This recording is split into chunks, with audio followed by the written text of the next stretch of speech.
नं सानजारि नोगोर आरो 7 नं सिमेन्ट समफं समस्तिनि मिसिं अट'नमास काउन्सिलनि सिङाव थानाय मेट्रिक पास जानाय फार्स्ट डिभिजन मोननाय फार्स्ट डिभिजन पास जानाय मेट्रिक आरो हायार सेकेन्डारि आरो लोगोसे एससिएस इउपिएस होनाय गथ'फोरनो टेलेन्ट गथ'फोरनो जोङो मिसिं अट'नमास काउन्सिलआ राङारि अनसुंथाइ होदों।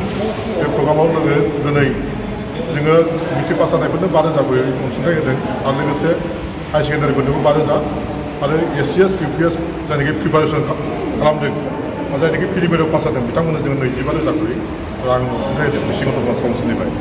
लोगोसे जेरै अमा फिनाय दाउ फिनाय ना फिनाय बेबायदि ट्रेनिं होनायखौनो जोङो दिनै जायनाखि ट्रेनिं होदों बिथांमोननो जोङो सार्टिफिकेट होदों आरो लोगोसे बिथांमोननो जोङो इयुनाव काउन्सिलनिफ्राय जोङो बिथांमोननोबो राङारि अनसुंथाइखौ होनो थाखाय सिन्था खालामदों।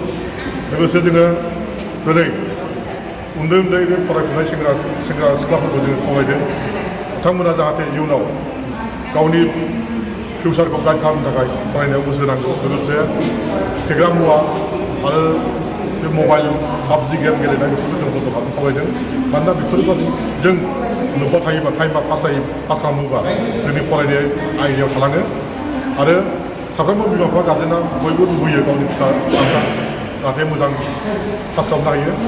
बेनि थाखायनो आं खावलायदों दिनै जाहाथे फरायफुनाय उन्दै गथ'फ्रा जायनाखि मेट्रिक पास जानानै हाई कलेज लेभेलाव फरायदों बिमाफोरजों गोजानाव थाहैदों बर्डिंआव थाहैदों हस्टेलाव थाहैदों बिथांमोना जाहाथे न'आव थानाय बादिनो गार्जेन दं बिदि साननानै गावनि दिनै बेसेन गोसा समखौ टाइमखौ पास खालामा बेखौनो खावलायबाय। सासे फरायसाया मोजां सोलोंथाइ लानोबा बिसोरनि थाखाय माबायदि गोनांथि? ओरैनो सासे फरायसाया मोजां आयदानि पास जानो थाखाय फरायनोबा आबहावाया मोजां जानांगोन। खाथि खाला सोरगिदिं मोजां परिबेस जायोबा मोजां। बिनि थाखाय जोङो गार्जेन आरो लोगोसे साफ्रोमबो सिटिजेना बिनि थाखाय रल लानांगोन। मानोना जों दिनैनि दिनाव जेरैखि आब्रुथि गैयै जिउ खांबा जानाय नङा, आब्रुथि गोनां जिउ खांनांगोन। बेनि थाखायनो जों साफ्रोमबो परिबेसखौ मोजां लाखिनाया मोजां। सारा बुंनो हागोन ना मोनसे आन्दाराव सेथि थाखो मोननानै आरो गुबुन साबजेक्टआव लेखा मोनो बिसोर फरायसाफोरा कलेज लेभेल मोनहैबा थार्ड डिभिजन मोनहैयो आरो फेल जायो बिनि सायाव सारा माबायदि बुंनो सानो? आङो गिबियाव बुंगोन जोंनिया बर' मिडियाम फरायनानै कलेजाव इंराजि जाहैयो। बे इंराजि जाहैनायखाय जोंनि माबा मेट्रिकआव फार्स्ट डिभिजन मोनदोंबाबो हाई सेकेन्डारियाव एसे गोब्राब जायो। मानोना जोंना मोनसेल' साबजेक्ट दं एमआइएलआल' बर' जाहैयो, इंराजि जाहैखायो। बेनिखायनो जोङो बर' मिडियामाव फरायनानै गथ'फ्रा बा इंलिस मिडियामाव फरायनानै गोजौ लेभेलाव फरायहैयोबा बिमा बिफानिफ्राय गोजानाव थाहैयो। गोजानाव थानाय गथ'फ्रा मोजाङै गोसो होनानै फरायनांगोन। क्लास आरो गार्जेन गैयि बादि जानानै बिथांमोना गोसोबादि समायखौ बुथारना लायो। फेग्रा मुवाजों लोगोसे पाबजि मबाइल गेम गेलेनानै टाइम नस्थ' खालामो। बिथांमोनखौ आं खावलायगोन दिनै बेफोरबादिनिफ्राय गोजानाव थानांगौ। बिथांमोना गावनि बेसेन गोसा समखौ बायनानै मोना थाखा फैसाजों।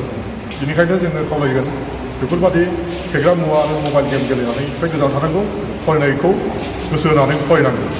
2020आव मेट्रिक आनजाद फरायसाफोरखौ सारा माबायदि मेसेज होनो सानो माबायदि फरायोबा जिउआव साक्सेस जागोन आरो मोजां नाम्बार लाखिनो हागोन?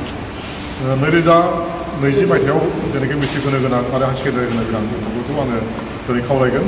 बयबो बिथांमोना गावनि फरायनायखौ गोसो होनांगोन आरो बिमा बिफानि आरो फोरोंगुरुआ जेनाखि बोसोन होदों बे मादै सोलिनानै गावनि कर्सखौ गावनि साबजेक्टखौ मोजां रोखोमै फुं मोनाबिलि फरायबानो बिथांमोना मोजाङै पास जागोन। बेखिनिखौनो आङो दिनैनि बड'लेण्ड रादाबनि गेजेरजों साफ्रोमबो बड'लेण्ड बुब्लि खौरांनि गेजेरजों आं साफ्रोमबो फरायसुला फरायसुलि बिथांमोनखौ खावलायगोन जाहाथे बिथांमोना मोजां गोसो होनानै फरायो। बिमा बिफा आरो फोरोंगिरिनि बोसोनखौ लानानै मोजां फरायब्लानो बिथांमोननि फिउचारा जिउआ उनाव गोजोन जागोनखौ आङो आसा खालामो। गोजोन। साबायखर थाबाय सानैसिम बड'लेण्ड बुब्लिसिम रोजा रोजा।